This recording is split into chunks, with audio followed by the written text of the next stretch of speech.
Welcome back to University English 2, The Skills.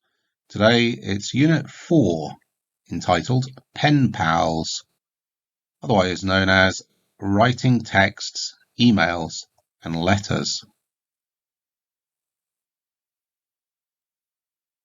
I'm going to begin with an introduction, and then I'll be giving you a brief word of warning, and then systematically we'll look at texts, emails and letters.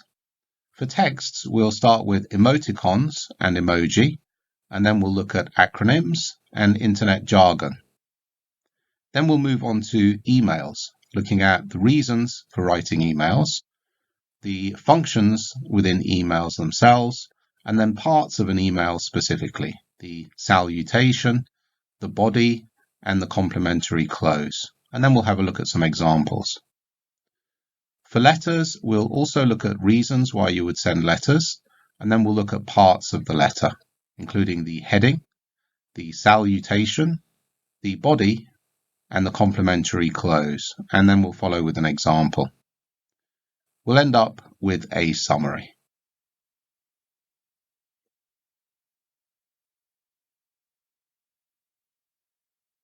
Aldous Huxley, in A Brave New World, first published in 1932, aptly said, "Words can be like X-rays if you use them properly. They'll go through anything. You read and you're pierced." Now, the written word constitutes, as we've seen, the most difficult form of communication because you're lacking the benefit of any body language or vocal variety, which can help actually people to understand you. And readers don't have any of this, so it's the most difficult kind of communication. Now, the result is that often there are misunderstandings when it comes to reading, in particular correspondences or messages from other people, such as where words are genuinely being used kindly, but instead they're interpreted as being sarcastic or interpreted as being patronizing, simply because none of the other aspects of communication to indicate that they're not are there within the message. Now, be aware that written words are often immortal. This has allowed us as a species to learn from our ancestors' words of wisdom, but also, whether we like it or not, records of our texts and chat messages, our emails and our letters have likely been stored somewhere. So what you write can very much set you in a good light for the future and for future generations, or if you're writing things which are perhaps not so wise, then these will come back to haunt you someday. Now, written language is used increasingly frequently, actually, in the modern world. And this would go against what most people might have imagined, because technology might have actually made it easier for us not to write. But every day, people will send written messages via a variety of computer applications to their friends, their family, colleagues, acquaintances, and professional contacts. Now, the most important types of correspondence that you're likely to encounter will include direct messages, which will be sent via real-time applications. These can also be referred to simply as text messages or texts, and emails and letters.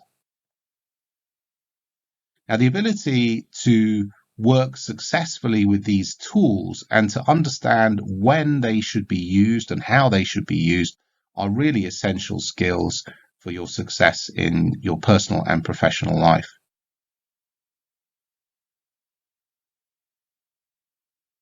Let's begin with a brief word of warning. So you should all be familiar now with actually the writing process. In order to protect you and to prevent you from making mistakes, you should follow the writing process in relation to actually your correspondences, regardless of how everyday or mundane they might seem to be. Remember that you should be choosing a topic and a main idea for what you're writing about. Perhaps you should brainstorm and research a little bit, think about the organization of what you're structuring, and then you can go about writing it. Don't forget to edit it, to double check that you haven't made any mistakes, and make sure that you submit it in the correct way. Now, often your topic will be predetermined. That means there might already be a reason for your communication. But your thoughts about that topic, once again, your main idea, so to speak, might actually benefit from a little bit of thought. Now, even as an example, a text message actually benefits from the writing process. Perhaps you need to do a little bit of brainstorming or thinking and possibly some research, and then you need to mentally organize your basic structure. And this would essentially be the pre-writing stage. Then you need to write your communication, and you should check and edit it. And this is the drafting stage before you submit it, in this case, by simply clicking the send button. Let's take a look then at text messages. Now, sending text messages either directly from phone to phone or via a computer application, which are commonly called apps these days of some kind, has become actually very, very commonly used around the world. Now, this form of communication is often used between friends and family, and therefore the context would be an informal one, but they're also used professionally as well, in which the context would be more of a semi-formal one. Applications may allow for chat groups to be formed, which may be populated by co-workers or perhaps students in a particular class. You may have chat groups for your friends or for family members. Now, with professional text communications, you should always try to be a little bit more formal and a little bit more polite. Remember that this is now writing. Text messages tend to be a little bit less formal than emails and a little bit less formal than letters, but you still want to try to be moving perhaps even from the semi-formal more towards the formal in relation to text chats that you're having with your colleagues or co-workers. Now, with friends and family and close acquaintances, emoticons may well be used. Now, emoticons are typed symbols which actually show emotions through facial expressions. So they are attempts at showing your facial expressions, showing your body language through these text chats. Now, in most Western countries, and by Western here I mean English speaking, and often as well other European countries, the emoticons which are actually used, that the head is going to be rotated counterclockwise. That means in the direction away from the way that the clocks tick, 90 degrees. The eyes are on the left, followed by the nose, if it's included, and then the mouth. Now, usually a colon, which are, as you can see there, are just two dots in a vertical line, are used for eyes, or perhaps a semicolon with one comma and above it a dot if you're winking. Now, for the mouth, there's a great deal of variety depending on the particular expression that you are seeking. Here are some examples then of common emoticons used in the Western world.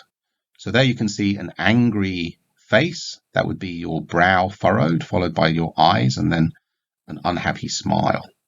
A big grin, you can see there, with a colon, a dash, and then a capital D. A confused face would be a percentages sign, and then a dash, and then a line slash indicating that your mouth is at an angle. An embarrassed face might well be a colon followed by a dollar sign. An innocent face would have a halo in the form of the number 0, followed by a colon, a dash, and a smile. A kiss is often expressed as a star. So you'd have two eyes, a nose there, which is the dash, and then a star for a kiss. A sad face, a colon, and then a dash for the nose, and then an unhappy face. A smiley face can be a colon. It can be a dash if you want to include the nose, or often it's just the nose is omitted and you'd simply have the parentheses to show the smile. Sticking out the tongue, as you can see there, a P, a capital P, is often used to show that the tongue is sticking out. A surprised face uses a 0 for your mouth to show that your mouth is open. And then tears are often used there. You can see the colon followed by a little quotation mark, a single quotation mark there to indicate the tear, and then a big smiley face, which is the D, to show tears of joy. Whereas tears of sadness, you can use double quotation marks as well, by the way, depending on how many tears you want. So you might have a colon and then double quotation marks and an unhappy smile shown by the parentheses or the brackets. A thinking face, you might have a colon, a nose, and then a dash, a line simply to show that you're neither happy nor sad, but perhaps contemplating things or thinking about things.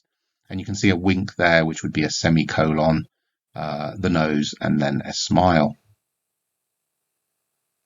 Now, in many modern apps, emoticons are often automatically converted into what are called emoji. And emoji are simply picture forms of the typed expressions. So if you type those out, they might just be converted immediately into actually what looks like a smiley face, and so on.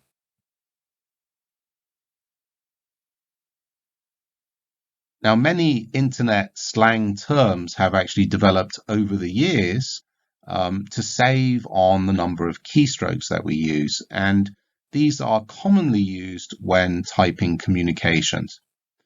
Some of them, but not all, are acronyms, as they cannot be pronounced. So instead, most are used in speech simply by reading the letter names. For example, the acronym LOL can actually be pronounced as LOL, or sometimes it's pronounced as LOL.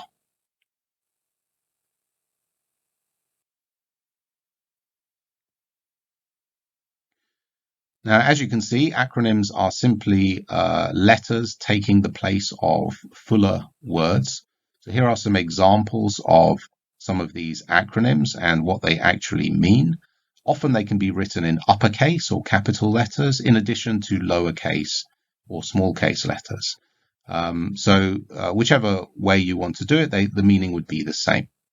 So literally the acronym 2B, the number 2 followed by the letter B, means to be. And the number 4 means for. AFK means away from keyboard. ASAP, as soon as possible. BRB, be right back. BTW, by the way. Literally the letter C and U, see you. FAQ, frequently asked questions. FYI, for your information.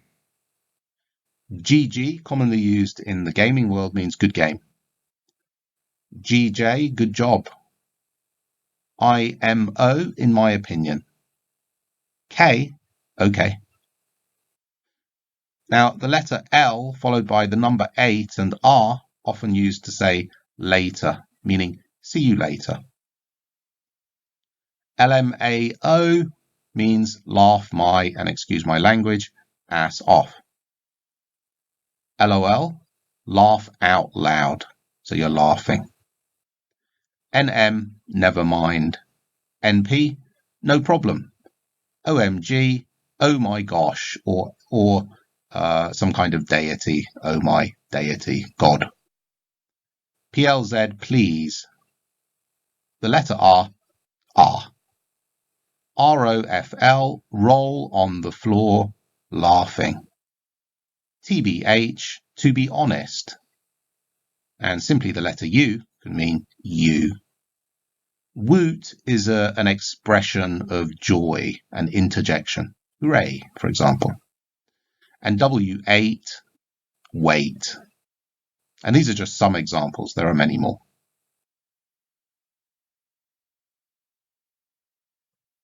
Now, there's also a lot of internet jargon, and these are terms which are used in a particular meaning.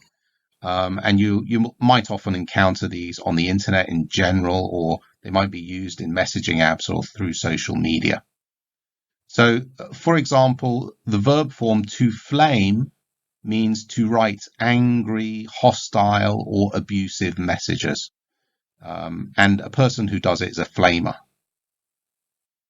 A guru, so this is a noun, so someone with knowledge or expertise in a field, or at least someone who claims that they have knowledge or expertise in a field. To hijack, a verb here, to aggressively change the topic of discussion. So to hijack a blog, for example, would be when they're talking about one thing and then someone comes along and makes the topic of the discussion something completely different. To lurk is a verb. A lurker is the noun form. This would be to read things but not actually participate. So to read but not participate in a chat, then you are a lurker and you are lurking. A noob or a newbie, this is someone who is new to something. Particularly, it's used in the context of games. So a noob in a game is someone who has just started playing. To troll as the verb, or a troll if it's the noun form. And this is to intentionally post confrontational messages in order to try to disrupt a discussion. So a troll is somebody who would literally start trying to get people angry in a post simply for the joy of getting people angry, or perhaps for an alternative motive, but that's their intention, is simply to disrupt an ongoing discussion by making a fight or picking a fight.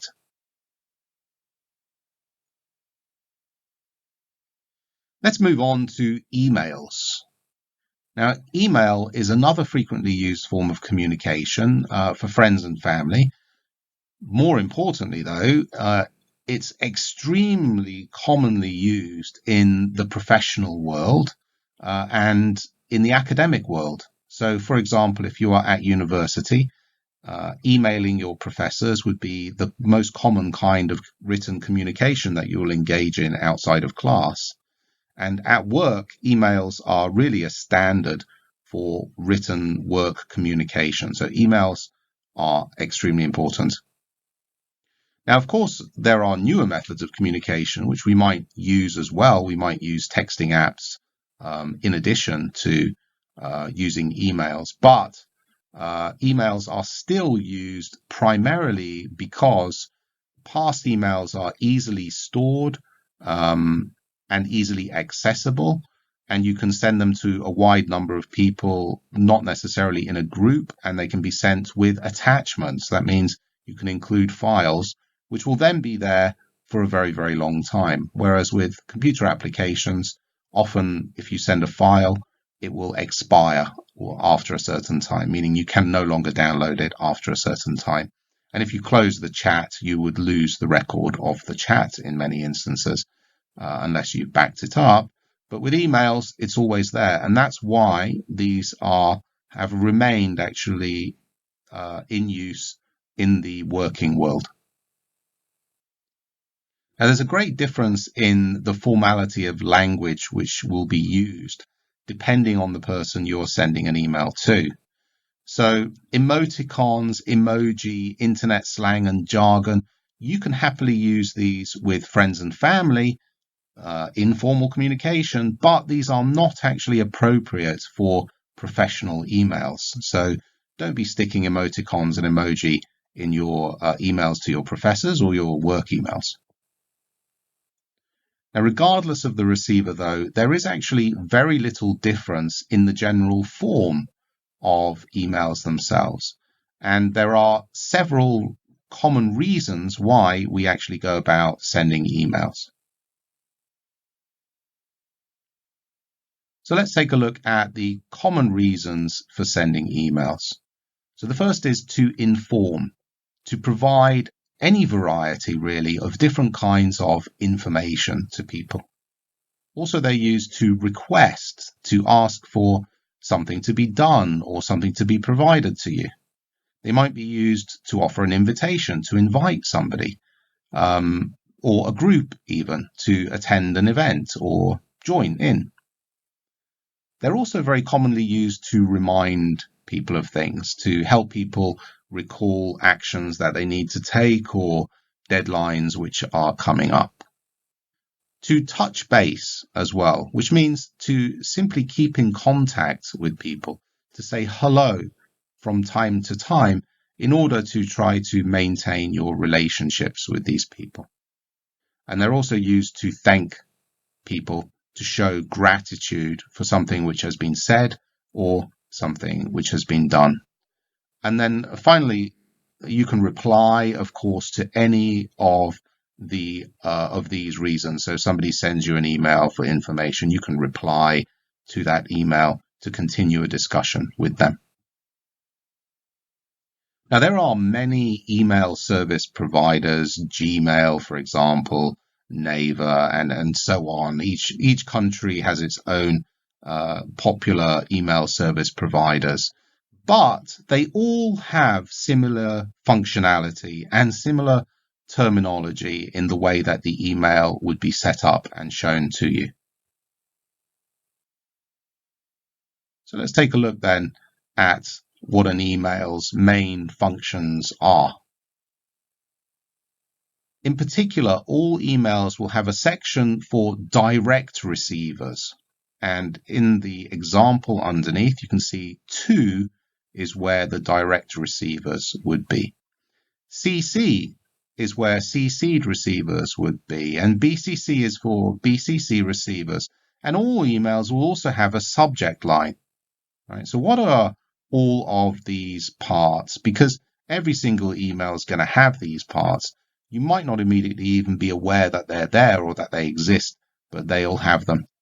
So the to line is where you write the email addresses of the direct receivers.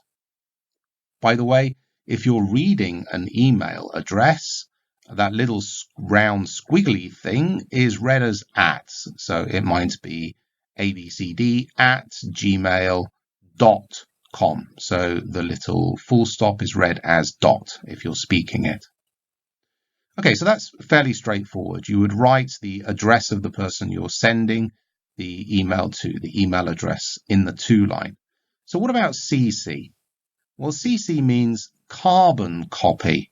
And this is where you will put the email addresses of receivers who you wish to keep informed of what is going on, but you don't necessarily expect them to take any action or to reply. So the to people are the ones that actually you're sending the email to, but the CC people, you're sending it to them just so that they can stay in the loop, so that they can keep up to date of what is actually happening. Now, CC receivers can be seen by people in your to category. So when you send the email, the people in the to category will see the CC receivers. And if they click the reply all button, the replies will go to the CC receivers. So what is BCC? BCC means blind carbon copy. And these receivers cannot be seen by the to receivers, and they cannot be seen by the CC receivers. They can only see all of the other people, but they cannot be seen. So they are secret receivers of emails.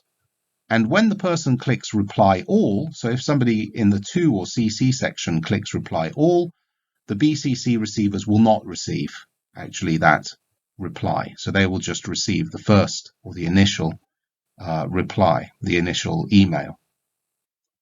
Now, the BCC section is typically used when you want someone to know that you've sent the email, but you don't want the other people, the people in the to section or the CC section, to know that you have actually sent the email to them. So it's essentially a way of keeping them secretly in the loop. Now, the subject line is where you will write the title of your email. Now, generally speaking, for a subject, you want it to be short. You want it to express clearly the topic of what the email is about. And if it's professional, usually you want to capitalize the first letter of each of the words in the subject line because it looks professional. So keep it short. You don't want full sentences in here. Maybe 1, 2, 3 words, perhaps, as short as possible.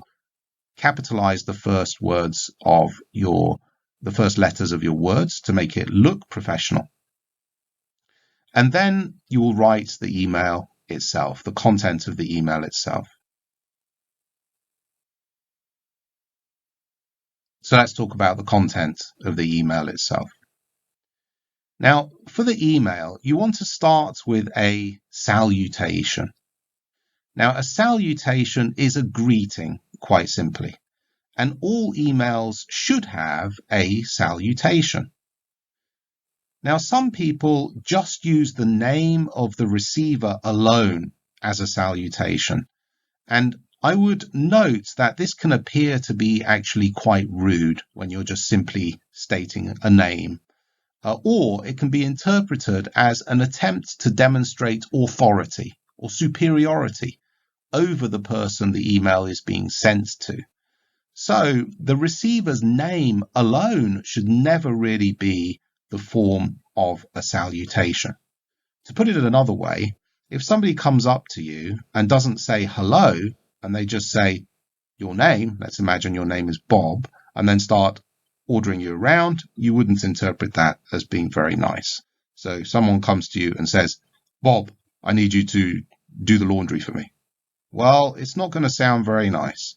And this is exactly how it would be interpreted if you simply use the name here. Now, in the salutation, all words should begin with capital letters. So the first letter should be an uppercase or capital letter. Also, usually after your salutation, we put a comma. And then there will be a line space before you start the body, which is the main text of the email itself. Now, which salutations are appropriate will depend on whether the receiver is a friend or family member, which would be then informal, or whether you're constructing a professional correspondence, talking to a co-worker, for example, in which case it would likely be semi-formal, or if it's to somebody outside of your company or a professor or something like that, should be bordering on the formal.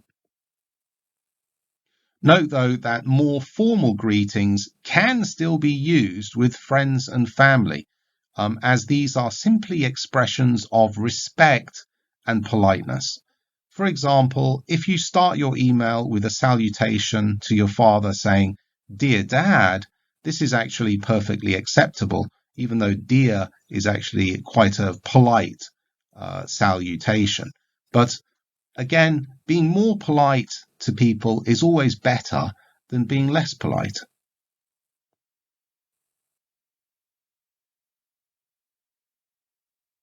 So let's look at some examples. So if you know somebody, this would be an informal, and this is an informal salutation. So this is maybe a friend or a family member. Then you might just say hello and then their first name. So let's imagine we have somebody called Sally Jones. So the first name is Sally and the last name is Jones, or the family name is Jones. In this case, you could just say, "Hello, Sally." And then notice the comma. Sally would be a big, starting with a big S as well, because proper nouns, names of places and people, always begin with capital letters anyway. But we want to have all of these beginning with capital letters. So hello, Sally, and then comma. Hi, Sally, comma. Hey, Sally, comma. All of those are fine. Now, for a group of friends or family members, you might say something like, "Hi, everyone, comma." And notice the E is a capital as well here. Or "Hello, all," capital A as well there, and then a comma. Now, you might also say for any person, if it's an individual or a group in the same kind of situation, "Hey there," or just greetings. Now, for a known individual, and this is getting more polite now, greetings is also starting to get more polite as well. So we're starting to move now towards more professional and more polite salutations. Then the general standard, as you can say, is dear. So semi-formally, meaning let's say you know the person, but they're a co-worker, you might just say, dear Sally, comma. If it's a group, dear all might be fine. Now, if you don't know the name of the person, then in this case, and you don't know the gender, then you might say, dear sir, and then put a / madam, dear sir, madam. If you know the gender, if you know it's a man but don't know the name, you might say, dear sir. And similarly, if you know it's a woman but don't know the name, you might say, dear madam. Now, for a known individual, and you want to be now super polite, so this is formal correspondence, then you might include a title. Remember that most titles like Mr., Ms., and so on will go with actually family names. You can include a first name, but you must include a family name for Mr., Ms., Mrs., and Miss. So you might say, dear Ms. Sally Jones, comma, or dear Ms. Jones, comma. Now, for a group of co-workers, and this is in particular for co-workers, colleagues is a very common expression. So you might say, dear colleagues. And for an unknown individual or group, so you don't know this person at all, actually, and you don't know the names or anything like that. In this case, very formally, you might write, to whom it may concern. Don't forget your commas, and don't forget to capitalize the beginnings of each of these words.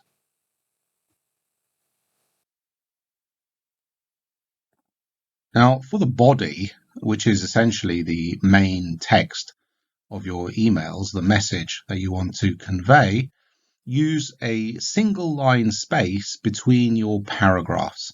Remember that paragraphs are essentially just saying that you are changing topic. Sometimes it can be one sentence, sometimes it can be more than one sentence. Often in an email, paragraphs will be literally one sentence, such as a first sentence, perhaps of greeting and asking them how they are, and then you're changing topics, and then you would change paragraphs. Note that indenting is unnecessary and uncommon in emails. Now, there are many ways in which you can begin the body section. It all really depends on whether the email is to friends or family, an informal email, or perhaps a more professional, work-related or academic-related email, in which case we're talking about semi-formal or formal communication. Here are just some examples of how you might start the body section depending on the reason for actually sending the email. And for the rest of the content of the body section, it would depend greatly on the actual specific reason that you're sending the email. So these are simply suggestions on how you could start an email in informal and more professional contexts. So if you were trying to inform someone, for example, informally you might start by saying, I just wanted to send you something about. More professionally, I am contacting you to inform you about. To request, informally, could you send me? More formally, more professionally, I'm writing to request. To invite, informally, just a quick email to invite you to, and professionally, we would be honored if you could attend. To remind, informally, please remember that. To remind more professionally, though, this is just a quick reminder that. To stay in touch amongst friends or family, how are things with you and your family? To stay in touch professionally, it has been a while since we were last in touch. To give your thanks, informally, I just wanted to say thanks for. whatever it is that you're thanking them for. More professionally, though, I would like to extend my gratitude for. To reply informally, nice to hear from you again. More professionally, in response to your email, I would like to ask. And these are just examples of how you can begin the first sentence of your body section, and then the content is very dependent on the reason and the specific details of why you're sending that email.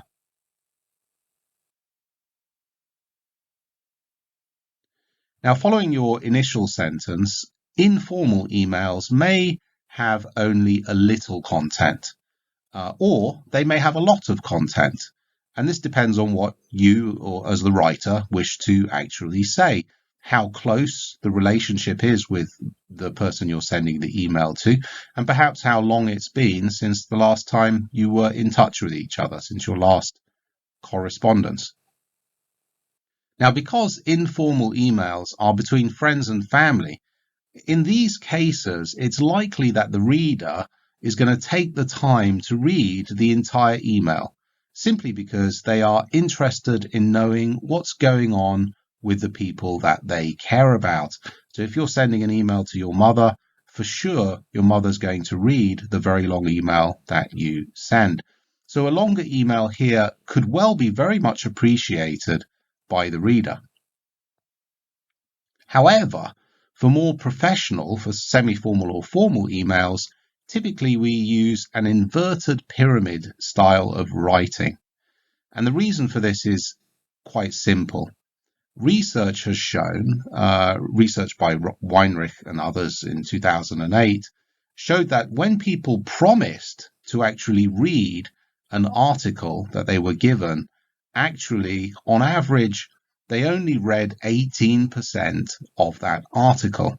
And that is because people these days really don't have the time or the desire to read very long communications and very long correspondences.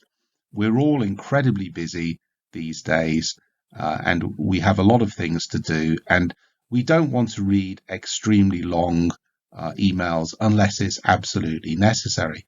And the problem is that a lot of your message is going to be lost when people are, in fact, usually not reading much of the content.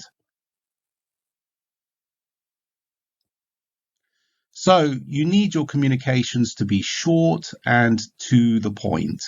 You want to have the most important information first, because this is the information that people are most likely to read. And you want it to contain no unnecessary information. Right.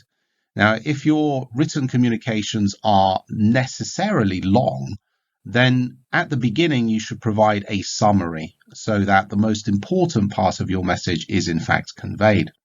And you can imagine this with a newspaper article, for example, because this style of writing, the inverted pyramid style of writing, is commonly used for newspaper articles because they know that people will usually read the first paragraph, possibly the second, maybe the third, and by that time most people have in fact gone on to read something else. They'll click something else. They'll have gotten bored at that stage.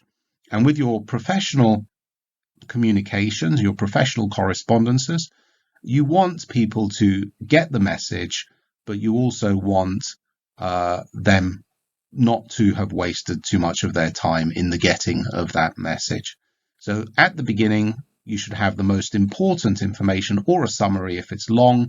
This would be followed by gradually less and less important information. Again, using paragraph structure whenever you're changing topics. And then finally, you should end with the least important information. No unimportant information should be contained in professional correspondences like emails.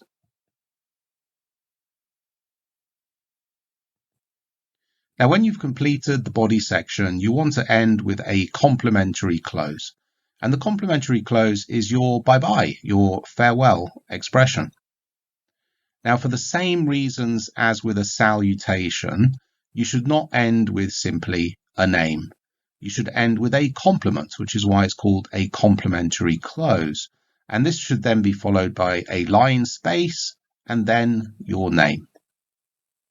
Now, typically in an informal email or in a semi-formal email where the receiver already knows who you are, the name that you're using would be simply your first name. But in more formal emails, particularly if it's a first-time correspondence, often you would attach a title and your last name as well to your first name. And sometimes it will be followed by professional qualifications or perhaps acronyms, letters representing those professional qualifications after them. So especially for work emails, on a new line, your job title might be given, and there might also be contact information such as telephone number, physical address, and maybe even the website of your company. Now, often when you're using a company email, the company will have its own email provider, and you can save all of this information so that it is automatically attached to the bottom of your email. So your complimentary close always appears when you send an email.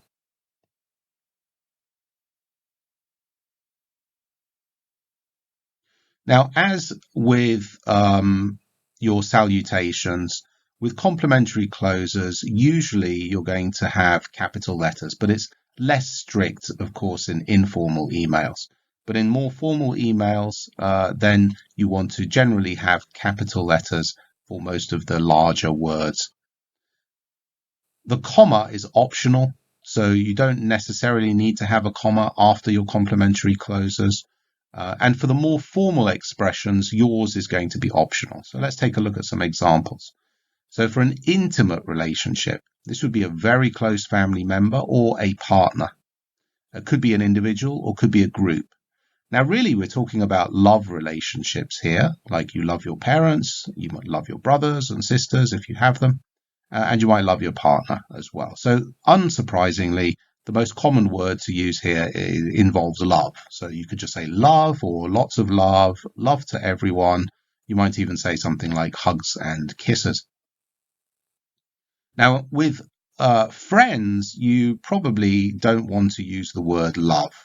It's not really a love relationship. So how do you deal with a friendship? You're still close, but you don't want to use love. You might use an expression like see you, all the best, take care, hope all is well.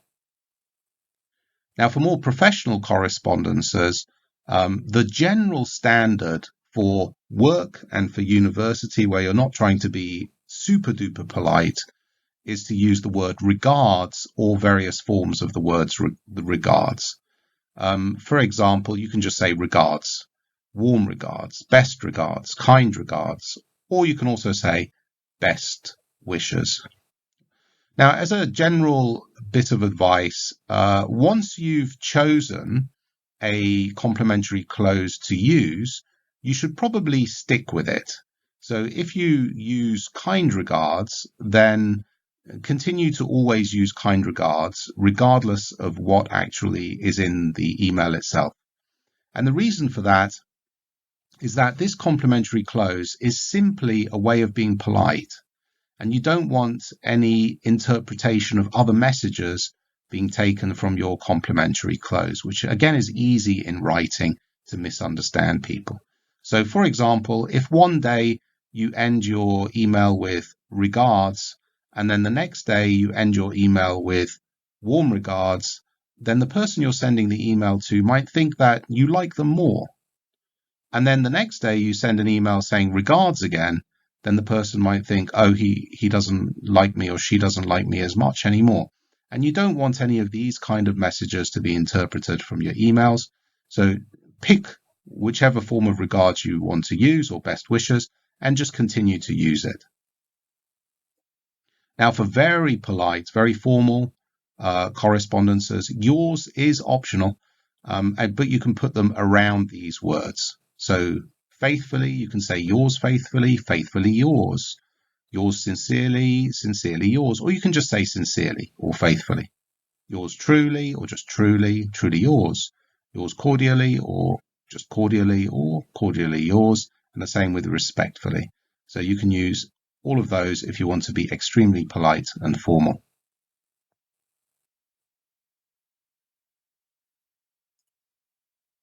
Now here we have an example of an informal email. So this would be to Uncle Bob in this case. So in the to line, we have the email address bobthebuilder1980 at goodmail.com. We don't have any CC carbon copy receivers or blind carbon copy receivers. We have a short subject line with capital letters, Happy Holidays, short and on topic. And then we have the email itself. Dear Uncle Bob, Uncle with a capital U, capital D for dear, of course, and a capital B for the name Bob, and then a comma. And then we have a line space. And then we have the first paragraph, which is simply one sentence before I'm changing topic in this case. So it has been a while since we were last in touch, and I have been thinking about you and the family a lot. Full stop, line space, I'm changing topics. Mary, the kids, and I are in Beijing at the moment on holiday.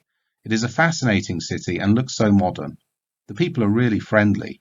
We met a lovely couple and their 2 children at the hotel who invited us to a fancy restaurant for dinner yesterday. Surprisingly, the food is nothing like the Chinese food in England. It's much better. Tomorrow, we are all going to see the Great Wall. It's not far from here. Another line space, changing topics. How are Carl and Anna doing? Let me know the date for Anna's wedding. We will be coming for sure. Line space, changing topics. We all miss you lots. Let us know how everything is going. And that's the end of the body section here. Line space, complimentary close, lots of love, line space, Charlie.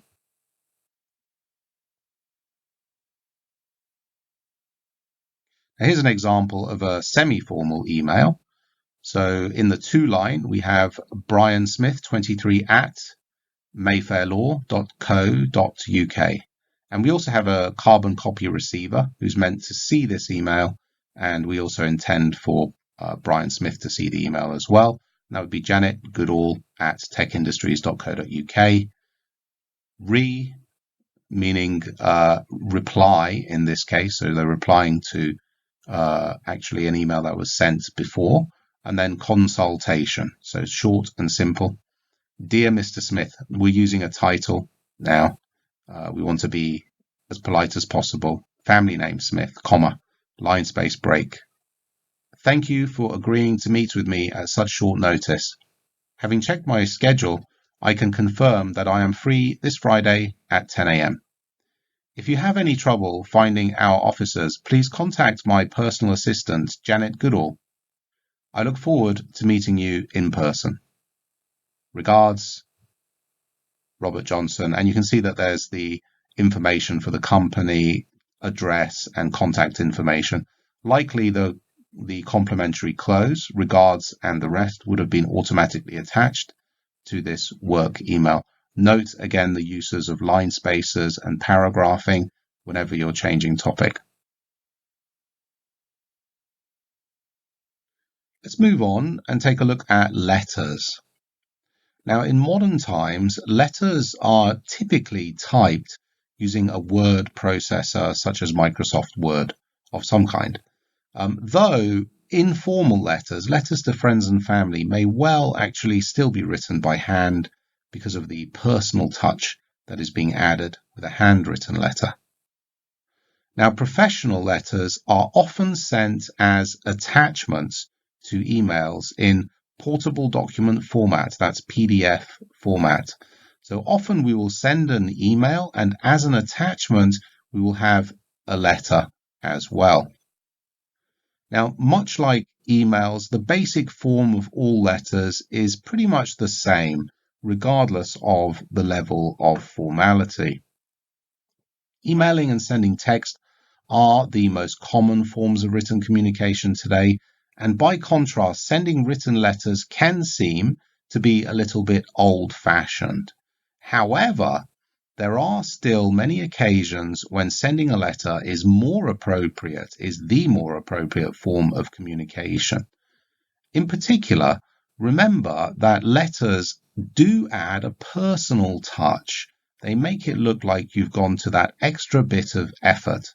Imagine, for example, that it's your mother's birthday and you send your mother a text message saying, happy birthday, or in an app chat that you're using, you send a message saying happy birthday. I'm sure she'll be happy that you remembered, but imagine the difference if you went to the effort of writing a handwritten letter, which she then received in the post. Which do you think would be more appreciated? So here we have several reasons why we might send letters, besides the fact that it is giving that extra bit of thought and effort. But many of these actually involve that, because when you send, for example, an invitation, it appears much classier and much more sincere when you send it by letter rather than rather lazily sending it by text or email. So these are still commonly used today for weddings or for conferences, for example. Invoices and statements. Now, an invoice is a request for payment. Give me money. While a statement is a notice of amounts already paid or monies currently in your account. Information is commonly sent as a marketing strategy to potential customers, for example, detailing special offers, which you might be having at the moment. Complaints and legal notifications. Now, both complaints and legal notifications, such as telling someone when you're intending to take legal action against them, are typically sent by letter.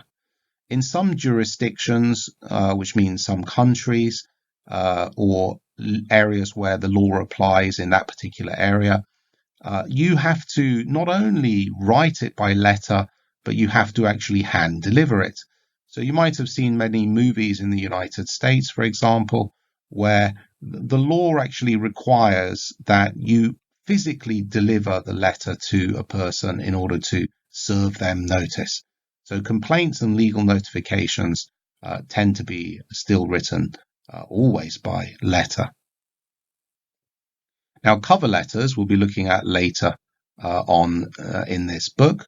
So for most applications for jobs, a resume or a curriculum vitae is sent with a cover letter, which introduces yourself to the employer.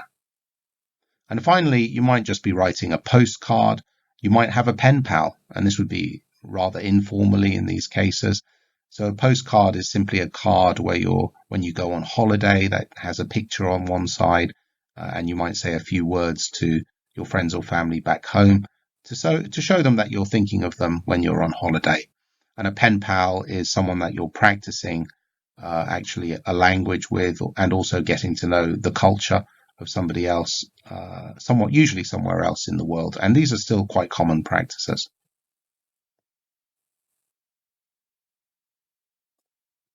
Let's take a look at the parts, and we're starting with the heading now.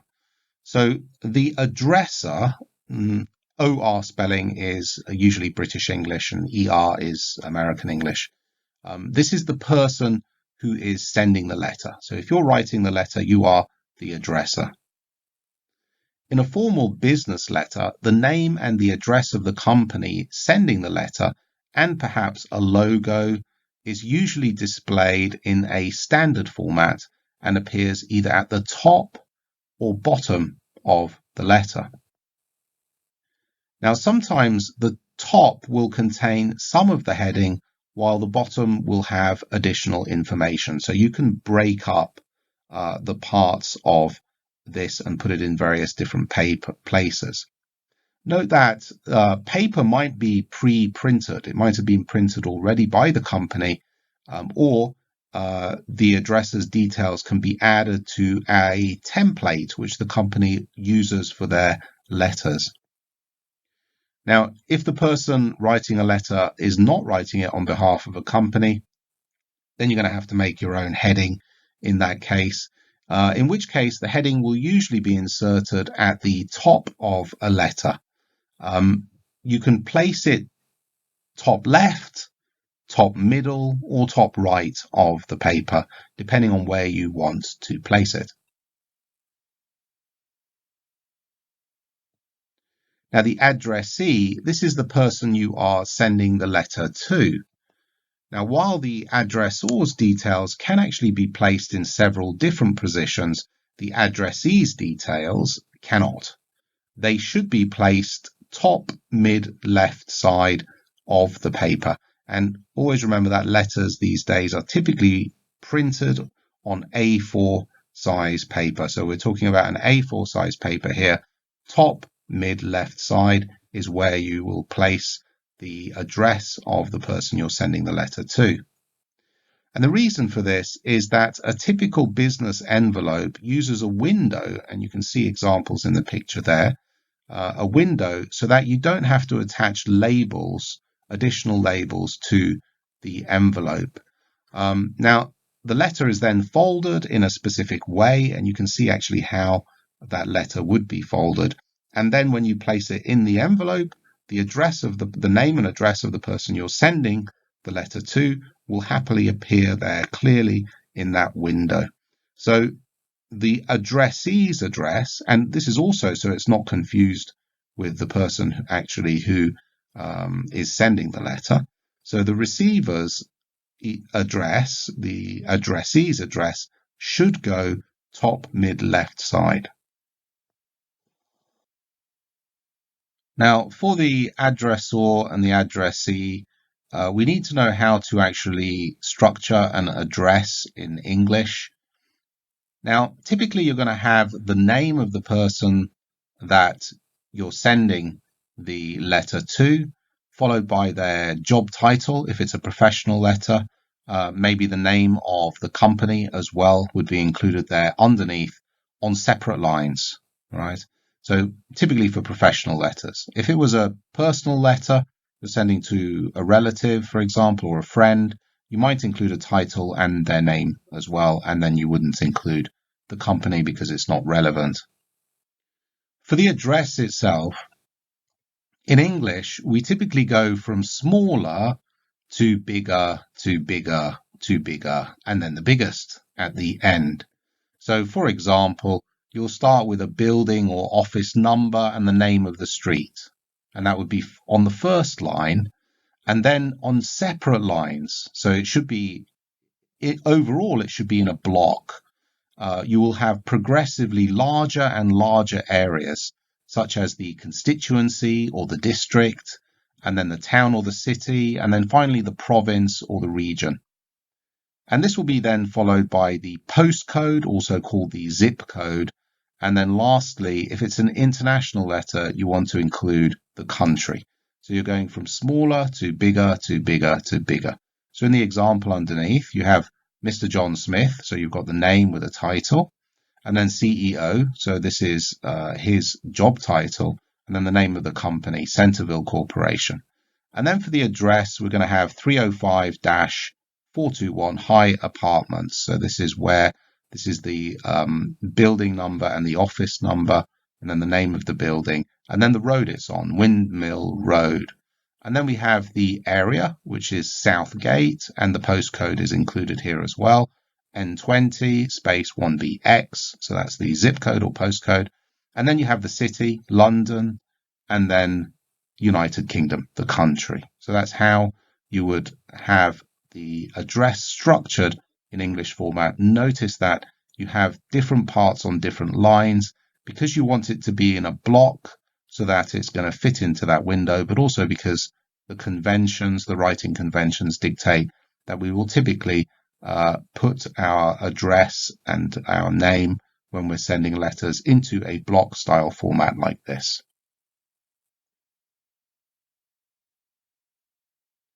Now, the date must be included somewhere in the letter, and it's usually placed after the addresses. So you'll have the name of and address of the addressor, and then you'll have the name and the address top, mid, left for the addressee, and then typically you'll have the date.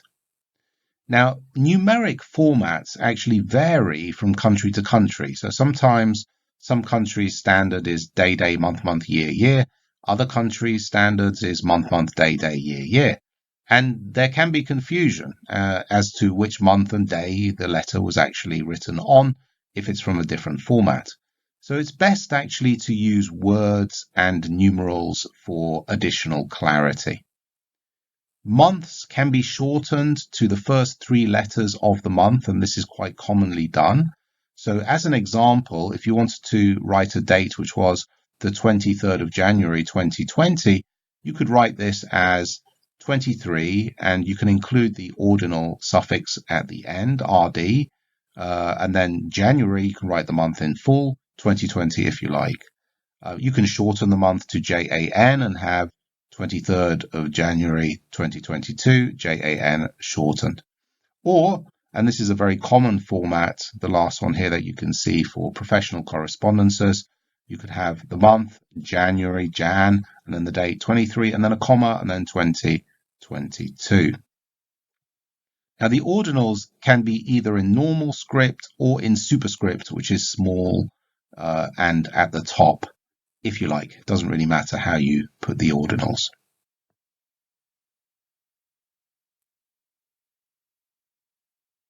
Now, below the date, you can have an optional re line, and you can have a colon or just a dot after the re. And this means regarding or in relation to. And this acts very much like the subject line in an email, telling the reader immediately what the letter is about. Because again, remember, we're all very, very busy. So we would like to know straight away what this letter's about. There might also be a ref line. Again, you can use a colon or a dot after it for the shortened form of the words, meaning reference number. And this would be a number which is used in a lot of professional correspondences in order to find information about previous matters via a computer database. So, for example, if you have a computer database and you receive a letter with a reference number, you put the reference number in, and you immediately pull out the account of the client that you know. So if you do have that kind of a number, you need to write it in a reference line.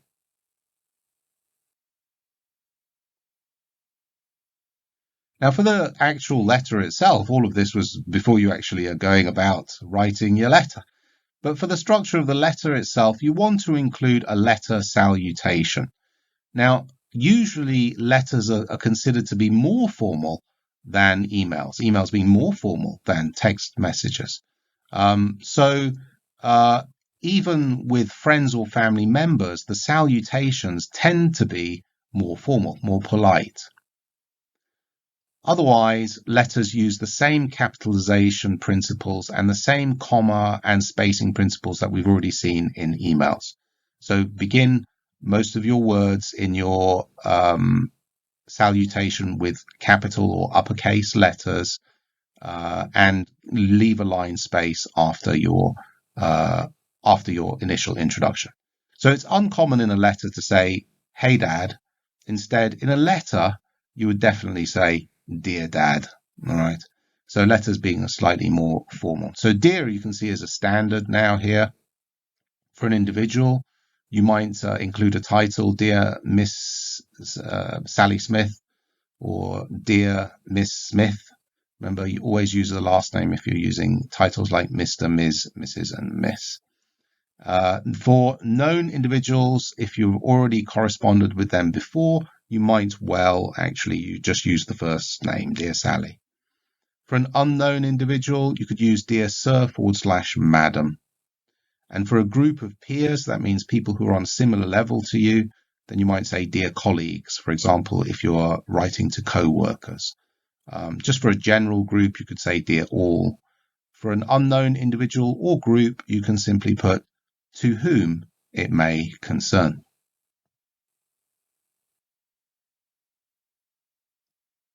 Now, for your body section, you want to be using the same paragraphing principles we've already seen in emails. Those are used also in letters. So whenever you change topic, change paragraph by simply leaving a line space of some kind. In addition, for professional correspondences, we also want to be using the inverted pyramid style.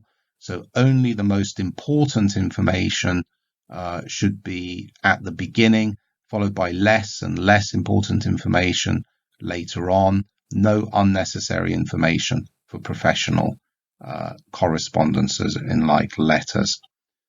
For informal letters, of course, you can make these much, much longer because they show that you care and that you're interested in that person.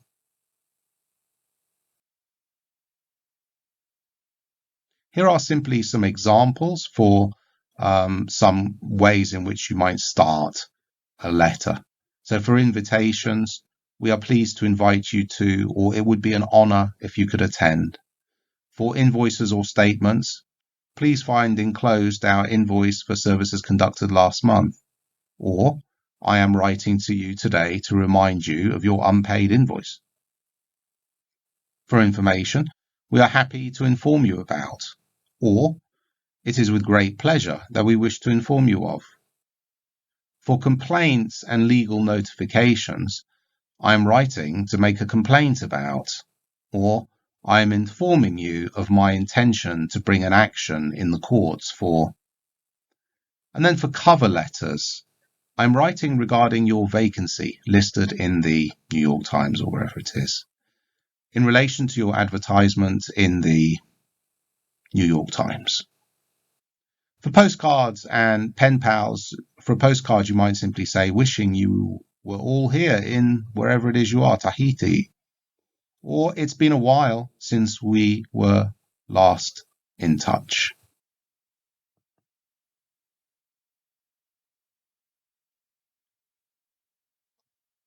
Now for the close, as with salutations, the letters at the starts of words are typically capitalized, though again, this is less essential in informal letters. After the close, the comma is optional, unlike with the salutation again, where you should have a comma.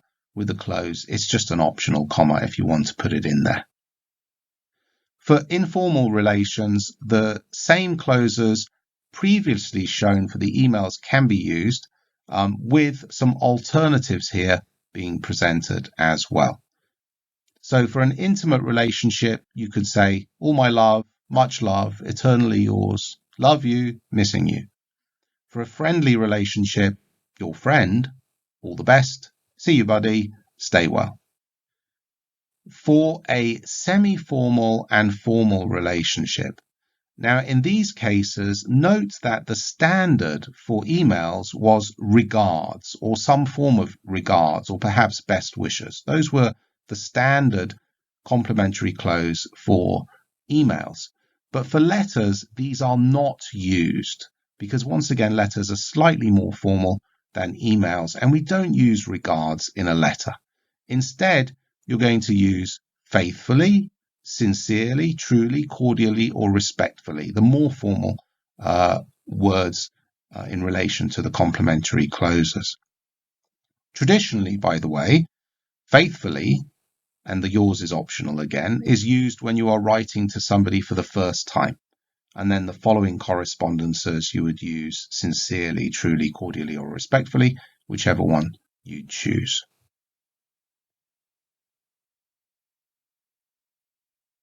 Now, after your complementary close, you want to leave at least 3 line spaces, and this will be for your signature. Now, many people use digital signatures these days, particularly if you're using a word processor, in which case you will have saved your digital signature, and then you can literally just place it into the space in one of these typed letters. However, it is still common to print letters and then sign them with a pen, and then send them by post or scan them and attach them to emails then in a PDF format after you've signed the printed version. Now, underneath your signature, you want to type your name in print. That means signatures are often unintelligible, meaning that the signatures can't actually be read.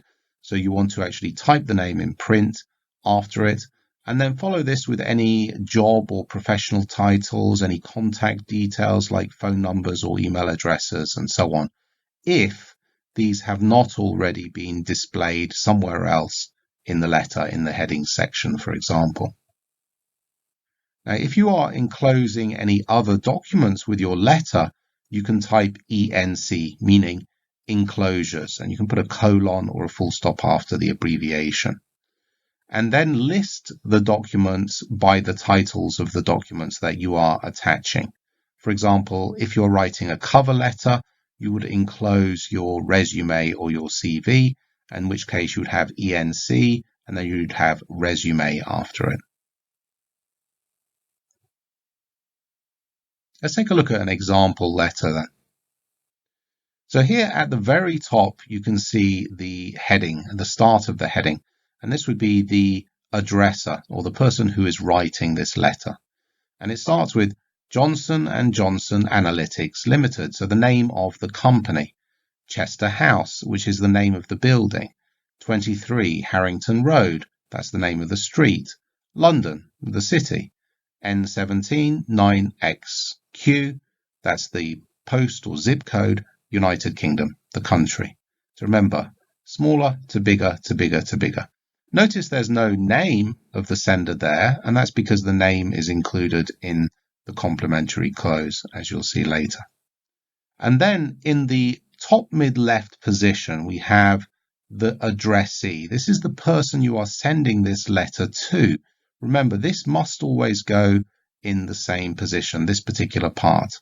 When it comes to the addressor, the person who's sending the letter, you could have put that just above in the same way on the top left, or you could have justified it to the top right if you like, or have it in the middle if you want to make your own nice little letter format. But this part must be in this position because otherwise it won't appear in that window, or people will not know that which address belongs to either the sender or the receiver. So this will be Ms. Samantha Kleinhardt, the name of the person that they're sending it to, accounts manager, job title, Halford & Associates Limited, that's the name of the company, and then we have the rest of the address, 23 Prior Lane, so that's the number of the road that it's on, London, SW12 4RQ postcode and city, United Kingdom. And then we have the date, we have a line space note, and then a date, 23rd of January, Jan, abbreviated to first three letters, 2022. Another line space, meaning regarding, what is this about, overdue payment, another line space. And then we have ref, as in reference number, HA251, that will allow her to find this in the database. And then we start with our salutation, Dear Ms. Kleinhardt, comma, line space. With reference to our services provided during September 2021, please find enclosed a further invoice for the outstanding sum of £12,500. Okay, so the first sentence is very straightforward and very to the point. And then we're changing topics. So we're going to change paragraphs, leave a line space for a paragraph change here. As this is now our third request for payment, it is my duty to inform you that if payment is not made by the 15th of February 2022, we will be left with no choice but to make a claim for the funds through the courts. In the latter event, we will additionally be seeking to reclaim our legal and administrative costs and applying an interest rate of 10% per annum, meaning per year, on the overdue amount from the 23rd of October 2021, full stop. So this is not just a request for payment, but it is actually a legal notification saying that I'm going to take you to court if you don't pay me, and this is what I'm going to take you to court for. And then we have another paragraph break. Please contact me at your earliest convenience to arrange the payment particulars or to discuss this matter further. So an invitation for Samantha to contact Jonathan to try to discuss this matter. And then we have a very professional close, which is what you want for a letter. Remember, no regards. We have sincerely, a signature, and then the name printed out, Jonathan Stark, Chief Accounts Officer. So this is where you find the name of the person. Notice that at the beginning you didn't have the name, you just had the company. So we have to put the name here as well. And you would put the name here anyway, even if you did put it at the top too. His job title, Chief Accounts Officer, and we have an email address as well. And then you have a line space and you have enclosures. What am I attaching? I'm also attaching invoice HA251, which is the invoice that they're requesting the money for. At the very bottom there, you can see that there's other information too, which is not contained anywhere else. The company's telephone number, their fax number, and their company number as well, company registration number. And that's how you structure a letter.